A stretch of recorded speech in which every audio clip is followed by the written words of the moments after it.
Ce lundi 5 décembre, Norman Tavo a été placé en garde à vue pour viol et corruption de mineurs. L'une de ses accusatrices a été convoquée par la brigade des familles pour une confrontation avec le youtubeur. Star de YouTube depuis des années, Norman Tavo est interrogé par les forces de l'ordre depuis ce lundi 5 décembre au matin. En effet, le vidéaste de 35 ans a été placé en garde à vue pour viol et corruption de mineurs dans le cadre d'une enquête préliminaire de la Brigade de protection des mineurs, BPM. Selon Libération, 6 victimes potentielles ont été interrogées. 2 étaient mineurs au moment des faits, et 5 pourraient avoir subi un viol. Parmi ces victimes présumées figure Maggie Desmarais, la seule qui a déjà témoigné à visage découvert dans une vidéo.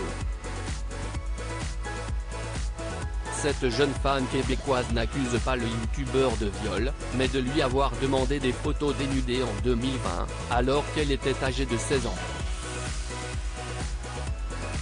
Les photos étaient de plus en plus osées mais sans être trop intenses non plus. Puis c'est rapidement devenu assez problématique dans ses propos. Il était insistant, il était de plus en plus demandant. Plus ça durait, plus c'était de la manipulation, avait déjà expliqué celle qui a porté plainte au Canada il y a 2 ans. Une confrontation prévue ce mardi 6 décembre toujours selon Libération, Maggie Desmarais a traversé l'Atlantique et se trouve actuellement à Paris.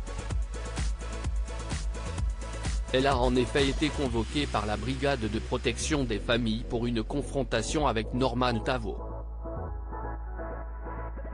Cette confrontation devrait être organisée ce mardi 6 décembre, et les enquêteurs en attendent beaucoup. En effet, comme l'a rappelé Gilles Verdet dans Touche pas à mon poste, celui qui est devenu père en 2020 s'est très peu exprimé sur ces accusations. Pourquoi les enquêteurs veulent confronter les deux, c'est parce que lui, à l'époque, n'avait réagi que par l'intermédiaire de son attaché de presse et il avait nié avoir demandé de telles photos.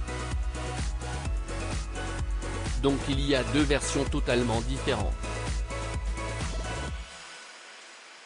C'est pour ça que la confrontation sera intéressante. Et elle, Maggie, elle dit quand même que 30 jeunes femmes lui ont décrit la même expérience, a-t-il déclaré avant d'ajouter quelques minutes plus tard, je pense que les enquêteurs attendent vraiment cette confrontation avec une grande impatience.